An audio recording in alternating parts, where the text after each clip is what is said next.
This computer. Hey, everybody. Welcome back to the Kingdom Educators podcast. Whoops. I'm going to start over. Hey, everybody. Welcome back to the Kingdom Educators podcast. This is Jessica Glover, and today I have a special guest with me from Beacon of Light.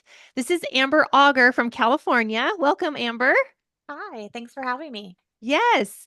Now, I'm excited to bring Amber to the show today because she carries something really near and dear, probably to most of our hearts. And that is that she creates, or she's a part of a curriculum company called Beacon of Light, where they're getting out the true facts when it comes to sex and the way, like the full picture of how God sees sex, but it's from all of the facts, the true facts. So they're not just getting one slanted view. And she's going to go more into that. But this is a really fun connection because, like, we've had many people from Christian educators sharing testimony of how God is using them and directing them as being teachers on mission in our public schools.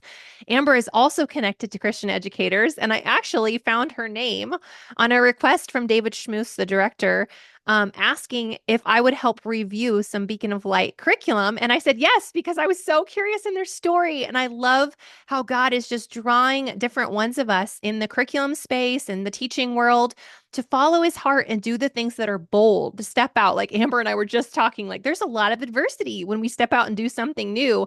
And the enemy's like, wait, they're waking up to who they are. And I just want you to remember that, Kingdom Educator, that sometimes when we recognize who we are, we're a force to be reckoned with and we're messing with, I'm just going to say it, the gates of hell, because this is a place where we wake up to being watchmen on the wall. And in this case, we're watching out on our kids' lives, on their futures, and helping to give them the tools they need to be successful and live the full lives that Jesus paid for. Whether they come to know him or not, though our heart is that they would hear the gospel and receive salvation and walk in the fullness, they get to hear. They get the option to hear truth about their decisions sexually and identity and all those pieces we know that are connected. So, Amber, without further ado, I would love to have you just share the heart behind Beacon's curriculum and yeah, the facts you guys are sharing a little bit into that and like what brought you. I just gave you a whole bag of things to talk about. Yeah, But well, Amber I'm loves this, so I'm you'll be excited. awesome. I'm excited. I'm excited. So it started, Beacon of Light started in 1998. I love the story. The founder, Fran Tracy, she worked at a crisis pregnancy center, and she really just felt like it was a little bit too late when the teens are pregnant. Then they just have their three choices. And so she wanted to get into prevention work. So she put herself back in school and got a psychology degree and put together a 1 day, so one period, school period slide talk. Went out to one high school and said, "Hey, can I do this in your health class in 1998?" And they said, sure. And within, I think, about 2 years, she was in over 22 different schools, four different school districts. No one even Wow. knew she existed. She just did it part time Oh my and just was goodness. giving a 1 day talk on sex is a big deal with Mhm. facts. No Christianese, no proselytizing, just her story and facts. I was able to join. I have a story of my own. Maybe it'll unfold within here of Yes. my story. And with my story, as I became an adult, I really wanted to give teens, my local teens, I born and raised here in Orange County, California, and I wanted to share with high schoolers that it can happen. You can get pregnant, Mhm. and really just give a reality check. And I found her, and I loved that it was just facts in the public school, because facts help, I believe, when you present all of the facts and allow the kids to come to their own conclusion that sex is a big deal. Yeah. It's going to last with them a lot longer than just talking at them and sharing my opinion. Mhm. So I found the beauty in that, and it was changing people's lives, and we were excited. So that's kind of how I got started in doing that. I don't even know the year, maybe 2016, 17, Okay. 18, maybe. I should Yeah. probably know that. But moving Yeah. on. Yeah. Yeah. Well, and okay, so something you told me too last time we met, and I thought this was really pivotal to share, is that when kids hear the facts, they get all excited because they feel like they've only been Mm, told part. Will you share that? yeah. Going in the classroom, if I didn't believe, I want to preface with if I didn't believe this generation, I have two kids that are in this generation, but when I say this generation, I say in junior high and high school right now. Yeah. I believe in this generation. I believe they have been put through the ringer with COVID. I believe that they are special. And I get to see that when I was going in the classrooms prior to COVID. I I saw that when I spoke facts, literally you could hear a pin drop in the room and Mm, they were drinking it up. It's funny you said this earlier prior to the podcast. They drank it up like a fire hose. yeah. And and I really thought long and hard about what was so different because I feel like people our age or older are like, no one really wants to listen to that story. Everyone thinks sex is no big deal. I don't know what you think you're accomplishing in the classroom, but Hmm. I would invite my supporters that paid my salary to come and listen, and they were amazed every time because they would drink it up. Wow. And I really think it's because it's so countercultural Mm, that this generation really has all the information we all know, all the information at their fingertips. They can look up anything at any time. And hmm, when you hear something that is so countercultural yet rings true, hmm. they lean in, they listen, they want it, they want to absorb it. It rings true in their core, and they the kids would either come up to me after and say, I'm so grateful. My parents have told me, or my mom has told me, or my dad has told me not to have sex, but now I know why. And Yeah. I had kids coming up saying, I'm actually having So sex. good. How do I stop? How do I prevent? Because we don't have STDs yet. We don't have pregnancy yet, but I don't want to make those choices. Hmm. I wasn't even thinking about those choices, which is part of my story. So, um, it really, when you present truth at its core through facts, the kids drink it up. And I know that teachers out there listening, they know that too. So it's Yeah. really encouraging and empowering to think about it. Yeah. Oh, that's so good. It kind of makes me think of like when kids can kind of suss out whether you're a genuine person or not. Oh, It's like the same with the info, like the curriculum that you're bringing out. They're like, oh, this is They like more than what I've heard. And they this is like the full can. picture. They can. If you go in there and you do not know what you're doing, they are going to tear you down. Yeah.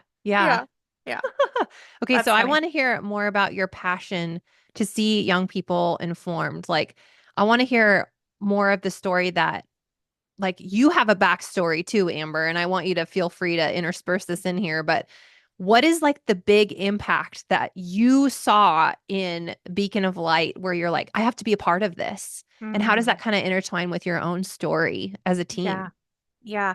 It probably started more with my story. I was pregnant at 15. Mhm. Just really, truly didn't think it would happen to me. Cheerleader, dating a football player. Um, just really, really didn't think about it and had to make a decision. I did choose abortion. That spiraled my whole life Mhm. into years and years of lots of different things. It touches on my story, touches on alcoholism, drug use, attempted suicide, miscarriage, not bonding to my children, Yeah. um, all of those things. And really just believing the lie of, I guess if I had to snapshot it, believing the lie at 15 that I could cover up what I was doing and no Mhm. one would ever have to know if Mhm. I just had an abortion. It would be the quickest fix and no one would ever have to know. Mhm. Wait, can you So, pause 1 second? So mhm, I just want our listeners, because like my heart's really touched by this. I think mhm, sometimes we need to slow down and remember what our kids are going through at school. Like that this isn't just about, okay, a life is being killed. This is like Amber's life is being broken.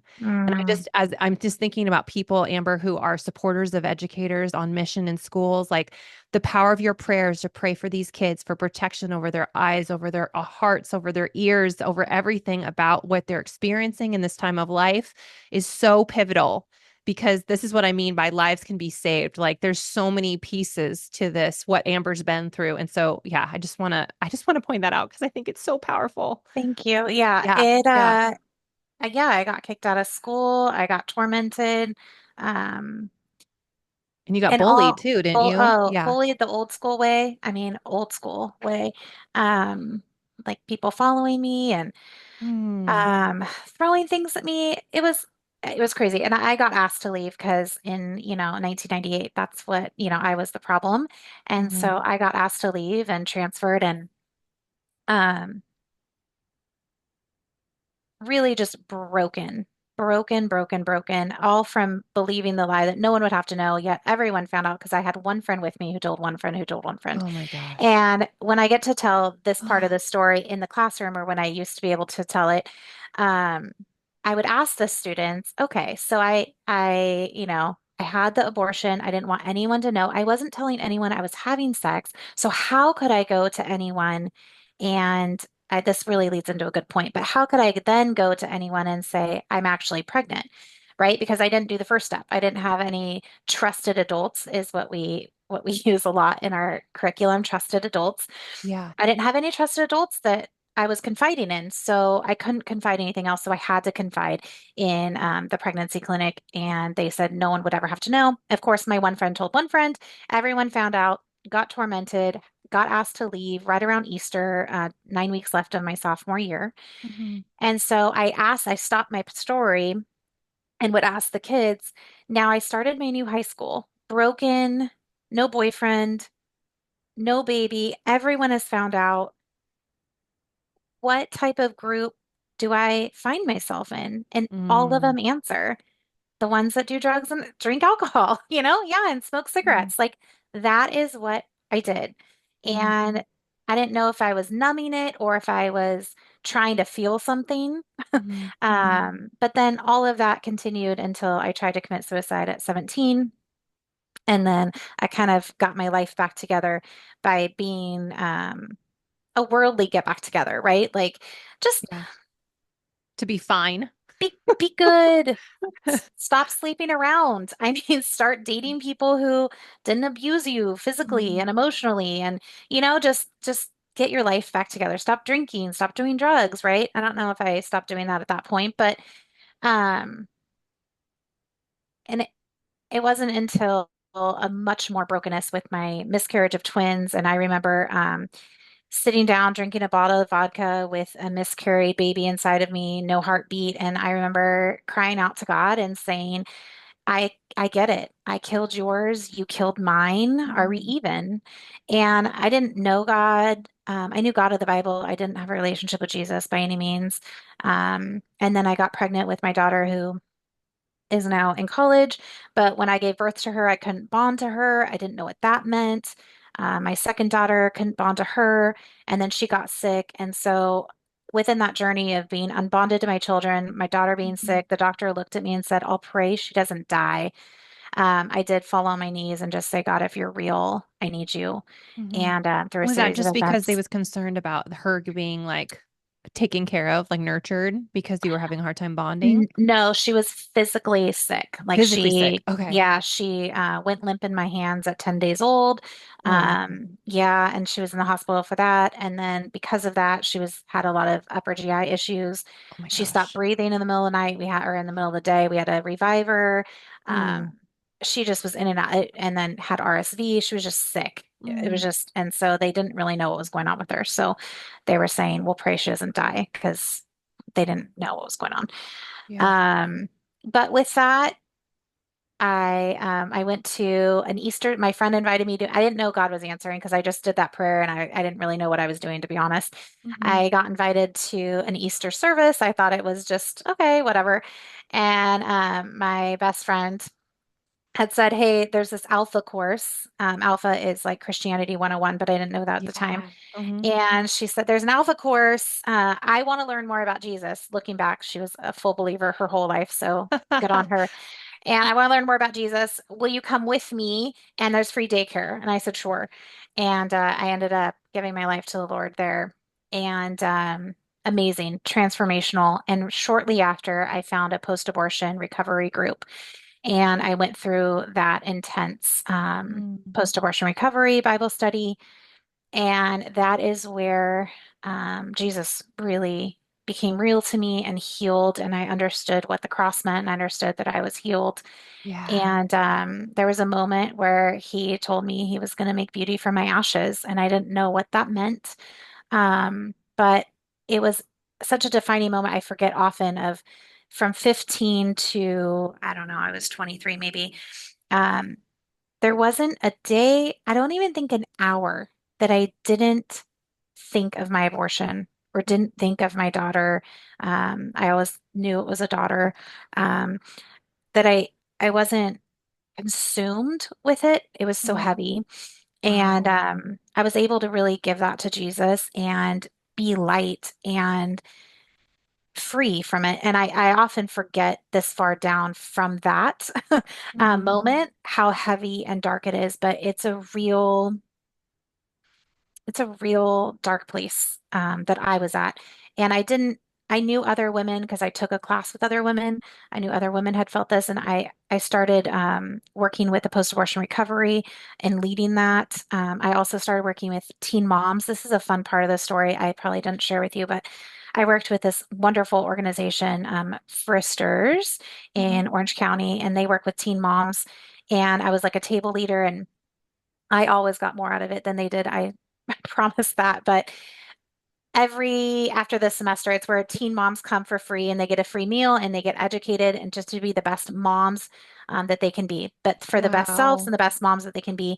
Mhm. And it was life changing because I always, I feel like they were stronger than I was. They chose Mhm. life. And here they are on the other side, struggling, being a single mom, most of them, and, coming Yeah. from places, but they're attending every week to better themselves. And I just wanted to come alongside people who were stronger than I was. So And powerful. yeah, and that was like my favorite stuff. But all within that mix, I was doing my own medical sales business and living the dream kind of. And um, I really felt the want to share with teens, hey, sex is a big deal and it can happen. Because I remember thinking when I was 15, I know now my frontal cortex wasn't fully developed, but I know, now I know this, but I just remember having sex and thinking, oh, that's not going to happen to me. The Do you know? pregnancy. Like, Yeah. yeah, Yeah. How like could that's that? not going to happen. STDs, I'm that's not going to invincible. happen. Yeah. Yeah. And I remember thinking that. And so I wanted to be a local girl, still local. Hey, Mhm. this happened to me. And I'm on the other side and I just want to share. So that's when I got hooked up with Beacon of Light and started just going in and getting trained by Fran Mhm. and just started talking to classrooms. And that's where I really, like I said earlier, fell in love with how life-changing this 1 hour can be for these kids. And they would write us letters. I mean, I have some in my drawer here. Oh, so cool. I mean, literally, I don't even know. I have like hundreds of them, but Wow. Yeah. they would just say, I mean, let's see. Um, pornography is my favorite subject to uncover, and that we can talk. We'd have a whole nother podcast about that. But we'd ask them to write after 1 hour, what do you Uh-huh. think about teens and sex? And they would write things, and this one is just silly. Viruses are bad and common, and just wait. Protection is good, and porn is bad. I mean, That's that's good. like They got all your porn. main nuggets. Yeah. I mean, I, but we had thousands of these and we'd speak to Wow. 10,000 kids a year. And Uh-huh. it was just, uh, I love this presentation was straightforward, understandable, and healthy for everyone. Oh, It that's so just, good. oh yeah, just life changing. How do you not want to be a part of something that's life changing? Yeah. And so fast forward, we're doing that again, living the dream, feeling like I'm coasting. And this law came into California and I realized I started sharing the stage with Planned Parenthood, Okay. coming into schools for 10 days. Here I Mhm. was, we were undercover kind of doing 1 day. Mhm. Um, and One then day a Planned year, Parenthood right? was getting For all one high day a schoolers? semester. Okay. Yeah. Once in Okay. high school, once in junior Mhm. high. Kind of no big deal, just not, it was a big deal. It was life changing. But here, Planned Parenthood was getting now, because of this new law, the California Healthy Youth Act, AB 329. They're getting 10 days. And some of my schools were like, I can't afford to have 11 days of not teaching because health is only a semester, right? Mhm. And so we'll get you next time. But then after they would have them in, they were like, no, we need you to come in before or after. So some teachers would pick me before or in some after, and they'd always would say they learn more from your 1 day than they did the all other 10 days. And I need them Wow. to hear a different perspective. Even though we still were complying with the law, we Mhm. weren't fulfilling the law. Um, And we don't, because again, we don't preach the gospel. We don't, we don't teach. It was never, not since 1988, never abstinence only. Mhm. Always about protection, always about reducing, always wanting to reduce the risk and Mhm. sharing what that looks like. But treating it as if you're not going to do it, that's okay. You're in the majority actually. Mhm. And if you are, there are ways to reduce your risk as you get information to help you on your path. Yeah. Um, so, anyways, I was sick and tired of sharing the stage. I don't want them to have 10 days and me to only get 1 day. And so, enter, dun dun dun, check the facts. I found a girl up north. Um, she was doing the same thing we were kind of doing down here, and the ACLU came after her. And she wrote for the law, and she has a full 10-day compliant with the law. Mhm. And so we're working on piloting it down here at the biggest school district, and we raised $100,000 and all these community people. And literally, I wish I remember the date, but it our launch date was like March 18th of 2020, Yeah. and the world shut down, I think March what? Somewhere Literally, halfway through the I month. feel like it Right was a before then. Friday. The Friday, like we were going into schools the next Tuesday. So crazy. And we had Wow. done the parent meeting, we had done everything, raised all this money, and our whole thing just shifted. But the And cool lawyers thing, had even checked it out and everything. Like yep, it was totally legally written. Yeah. legally reviewed, ready to go, full 2-year pilot, canceled. But that's okay. It pivoted our way of, it was a very expensive model. $100,000 for a semester is a lot Ooh. of money. Yeah, a lot of Hmm. money. So we have spent the last 4 years digging in and trying to make it as replicatable and inexpensive as possible because our heart is that every kid hears the truth, right? Hmm. Our Hmm. heart is that we all know that having sex at a young age creates emotional, physical, and relational issues. Hmm. Um, and so we now are working with training health teachers to teach the curriculum. So somehow I'm a curriculum developer, and here we are Which today. is so exciting.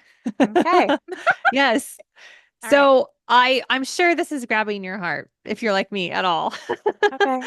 Amber's like she's got this curriculum and it's called Check the Facts, but it's by Beacon of Hope, right? Beacon Is of that light. how Right. Beacon of Light, sorry. Beacon of light. Beacon of Yeah. Hope, Beacon of Light, Beacon of light. Beacon of Light. I'm saying it right. That's But okay. it is hopeful because it's giving all the Oh, I facts. love So that. It that's does. really good. Something that we talked about, Amber, was like, hey, I'm not in California, but how would I get that in my state? And like, what does that look like with like if you know that your state, for example, we talked about Washington State a little bit, and when your state adopts the AB 329, is that the same name for every state when So they it's the Healthy Youth Act. So okay. California was the first of the United States leading the way in Mm. the Healthy Youth Act. And Washington State has followed, a few other states have followed. And they've tweaked it a little bit. So Okay. Washington State is a little bit different than our state. We were asked to write for them. And Mhm. we did on a budget in the middle of COVID, wrote for them. We were not complete. It was like 90% complete. And the only reason they didn't choose us was because they wanted it to be complete by the time they had to implement.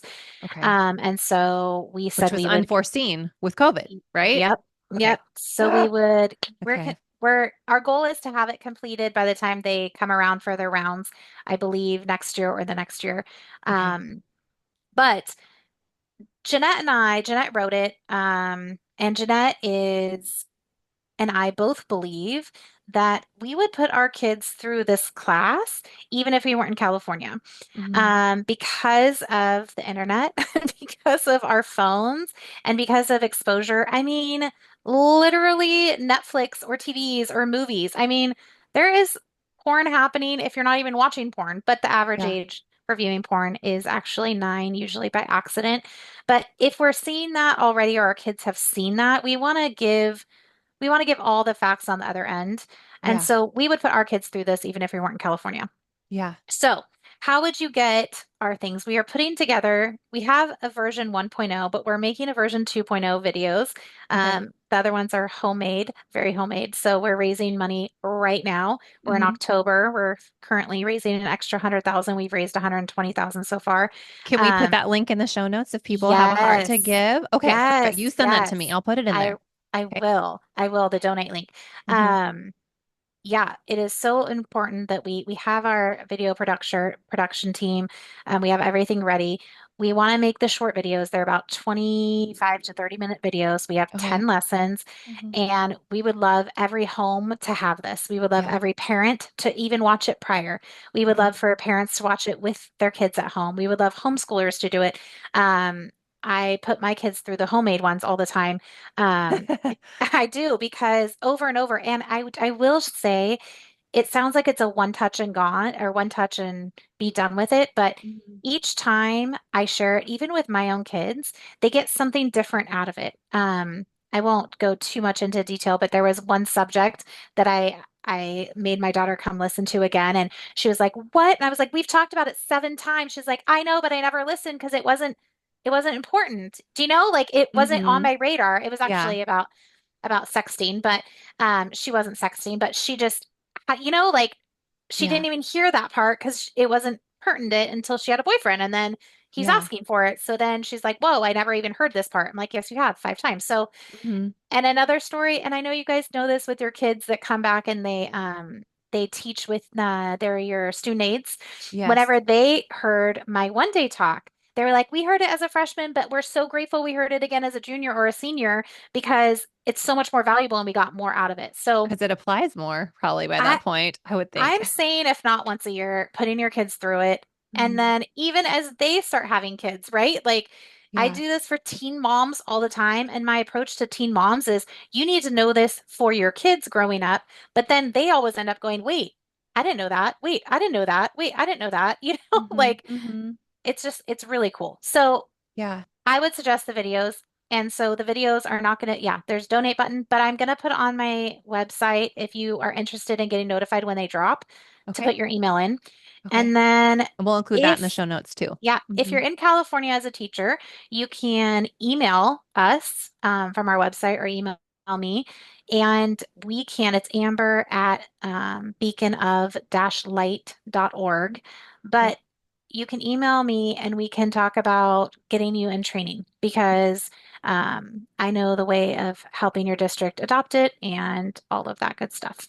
Awesome. Awesome. Yeah, I'm excited about the opportunity for this being accessible to even, I know you've said there are homeschool groups that have adopted it or private schools, that that's Christian schools that are that's grabbing a hold of it. I love that's that. that's my favorite thing is that at Beacon of Light through Check the Facts, we do not preach the gospel. It is literally just the facts from the CDC that prove that sex is a big deal.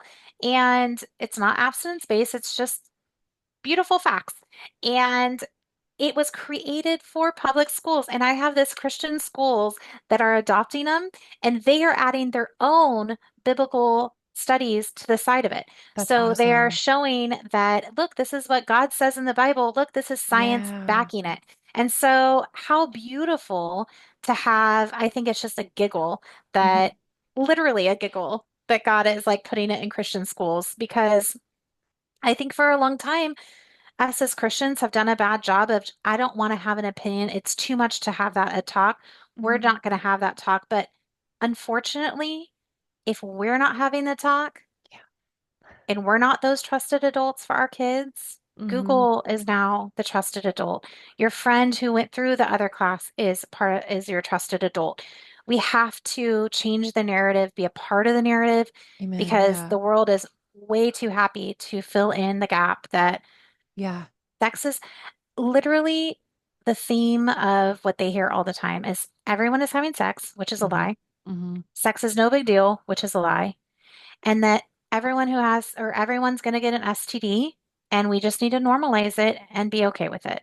Yeah. And it makes me really sad. Yeah. I know that when I was teaching fifth grade, we had to go through the growing up talk. and they Yes. had a curriculum come in, and I remember really liking it. One thing that the director said that got my attention big time is right before I became an instant mom of six kids, too. It was like the year right before I got married. And so I'm paying a super close attention because our oldest is going to be 13, like in a couple of months. But the one thing she said was, you either have the talk or your kids are going to get the McDonald's version. So which one do you want? And I was like, oh, not McDonald's.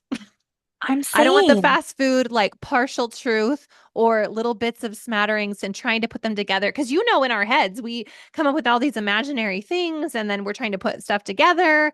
And this happens whether we're believers or not. I mean, Yep. it's like a kid just trying to figure things out. And so taking the power into our own hands to, like you said, Amber, getting a hold of the information for ourselves to share with our kids Yes. creates that trusted adult relationship. And then they know they can come ask questions. Even if you're like I was with my mom, I don't want to talk about this. It still like gets the foot in the door of, I care about you. Here's the information. We'll move forward from there. And like you said, as they get older, sometimes it applies even more, or they have ears to hear it a little better, and then it will stick. And that's just a Yeah, really good I deal. I always with the videos, my intention would be that I do the heavy lifting, right? Or that we do, not me, but the Check the Facts The program does trainer. the heavy lifting for Mm, you yeah. because we don't all need to be experts in teens and sex. I am not Mhm. that's what I'm an expert in. Unfortunately, that's the path I'm in, but I am an expert. It's But good. you shouldn't be an expert in that, right? And you shouldn't have to be digging in the CDC for stats every year and knowing everything that's changing.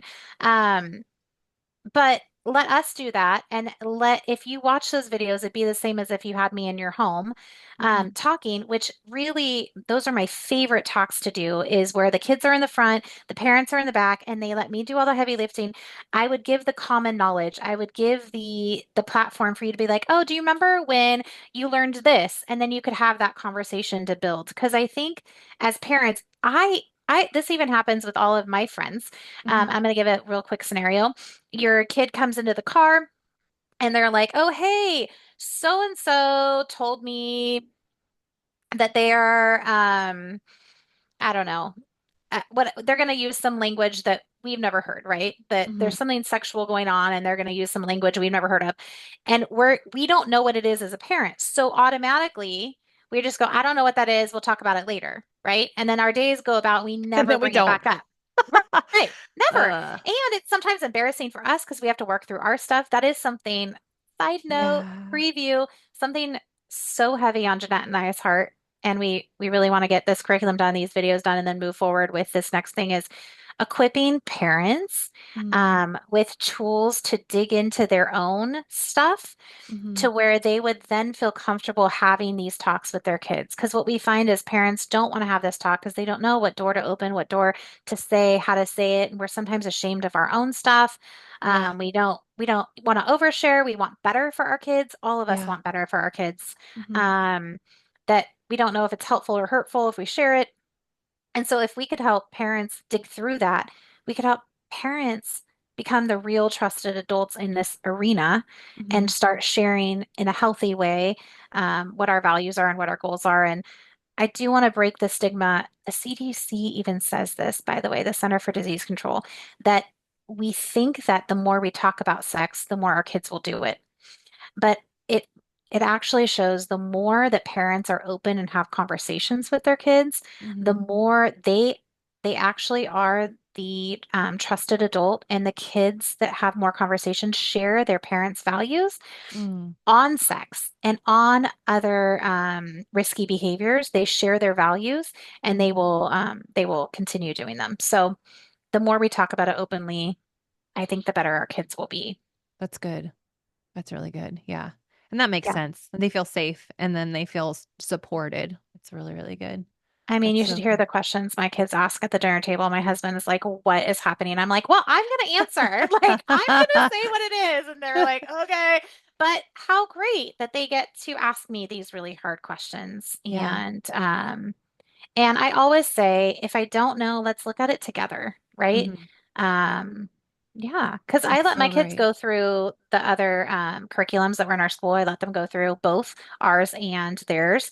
Mhm. And my response to my oldest was, I want you to listen. I want you to be respectful.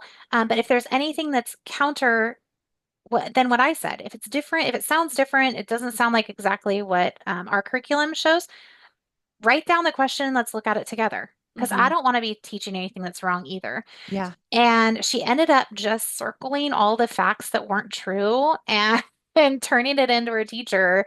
And it was really kind of a beautiful thing. Her kind Wow. of just recognizing what was true and what wasn't. Yeah. Wow. That's really a good visual and a reminder, like, yeah, letting the teacher in the district know, like, hello, Yeah, yeah, this is not good. Well, yeah. Amber, I'm so excited about, yeah, what you guys are working on right now. I know that you've got curriculum reviewers that are finishing up in the next week, Yes, yes, yes. We have including me. And 45 community reviewers looking at all different aspects of medical accessibility, feasibility, through the HECAT, making sure that we're good to go. We yes. have another lawyer stamping us again. Hmm. We're just going through all the steps to really be able to let this flood across California and beyond Yes. and get into as many teachers that want to use it as possible. Yeah. So please check out the show notes. If you have this is on your heart that you're like, oh, I want to support this, it's like truth going out into the schools, please hit the donate button. Amber's also got her contact information if you want to reach out to her directly. And then there's going to be that link to get a hold of their email list to let you know when those videos drop in the springtime. So remember, homeschool, private, public school, you can check out those videos and get a hold of her if you're interested in getting curriculum too, if you've got questions or anything. Yeah, So thank you, yeah, Amber, so much for being vulnerable and sharing your story. Like this is truly a God story. Like he makes beauty for ashes, and he took something that was such a pain and hurt in your own life, and you are just choosing to propel with your yes to him and helping other kids hopefully miss those same mistakes because they're informed and they feel loved and they're a part of a hopefully community of trusted adults that can speak into their lives. So, teachers, thank you again for joining us today. And I just appreciate the work that you're doing, investing in our kids, whether it's public, private, or homeschool scenarios. You are a hero and we appreciate you. See you thank guys you. next week. Yes, thank you.